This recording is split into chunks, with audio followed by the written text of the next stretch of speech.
Good morning, my loves. Happy Tuesday. It is a beautiful Tuesday morning here at the lake. The sun is contemplating coming up. It's not quite sure yet. Have I got a tale for you? Now, this is one on me. So, if you recall Friday, I shared with everyone that somebody had gifted me a spa day. Someone had gifted me Botox. There are a lot of thoughts on this. Some people think it's wonderful. Some people think it's stupid. I've had Botox before. It was in 2014, 2015, I guess, after I survived breast cancer. That was my reward for myself, was getting Botox. I loved it. Now, that was many years ago, too. That was 10 years ago. Okay. So I was very excited that someone thought enough of me to gift me this. So I go and I get it done. The place is beautiful, it's clean, everyone is very nice, very professional. I know them, I know their licensure. This is a legit place. This is a good place. This has nothing to do with the place or the practitioner. We are talking about Botox. And I don't even think it was Botox. I think it was like Juvederm or something along that line that was used. But we're going to call it Botox just to make it simple. So I was in and out in 30 minutes. And that doesn't include sitting and talking to everybody and chatting forever. So, and I go home and everything's fine. Yesterday, that was Saturday. Yesterday's Monday, and I go to the office. And people are asking me, "Are you okay? You look like you're going to cry. You have a headache? Can I get you some aspirin? What's wrong? Are you okay? You sure you're okay?" "Yeah, I'm fine. Why?" Well, when I got home last night, I take off my makeup. Aha. I found out why. I don't know if you can tell, but when the provider, I'm not going to use names or facilities, but when the provider did, you can see I have my 11s, the deep lines here are called 11s. They're more like abysses or crevices, but they're gone, I love that. The wrinkles in my forehead are gone. I love that. All through here, it's tighter. It's lifted up the jowl, the marionette lines. I love that. However, it has dropped my brow. And I don't know if you can tell.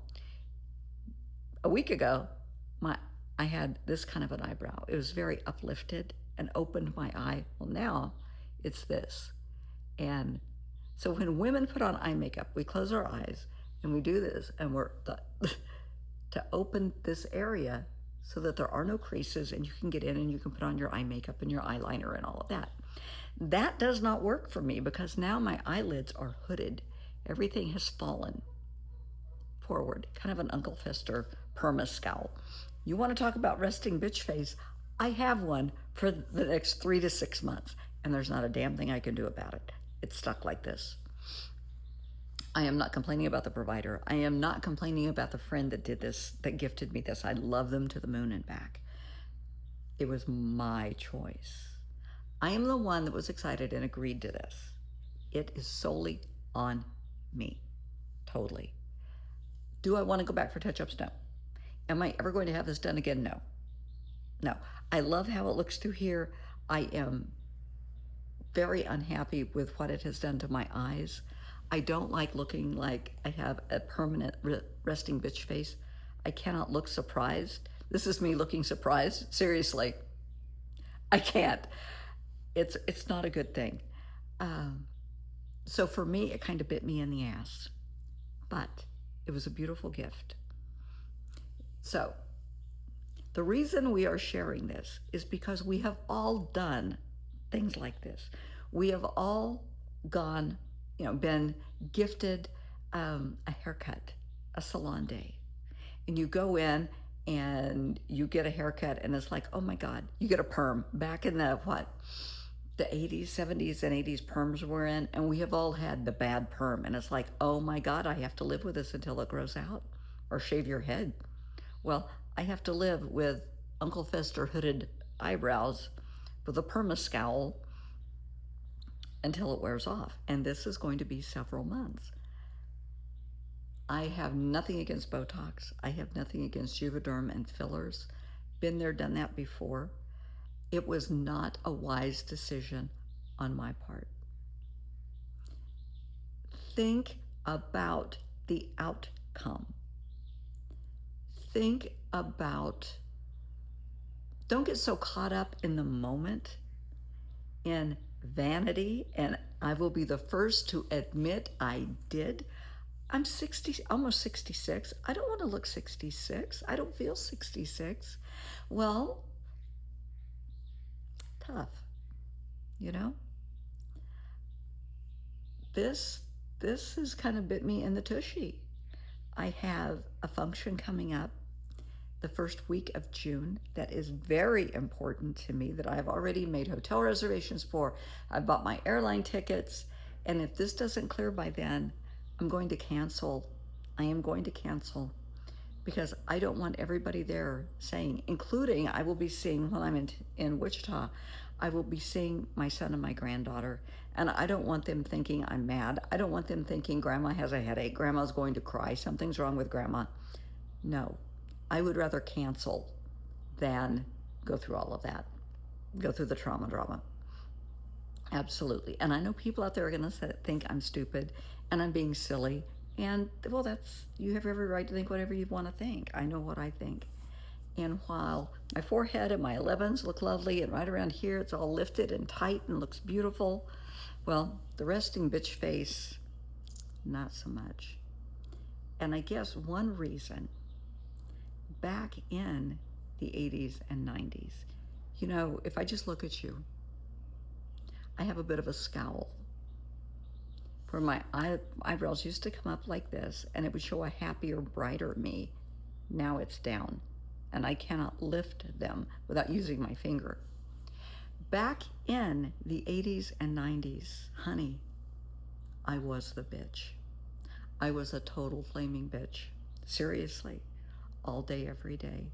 It was very in vogue. It was very trendy to be hateful, hurtful, spiteful, and mean, to have a scowl, to be condescending, to be rude. I cannot apologize enough to people that knew me back then, to guys that asked me out. I was awful. I mean, I was awful. And maybe this is karma. Maybe this is just reminding me, you know, of those days. Maybe this is a trigger. I don't know. I'll have to think about it, because I never want to go back to that.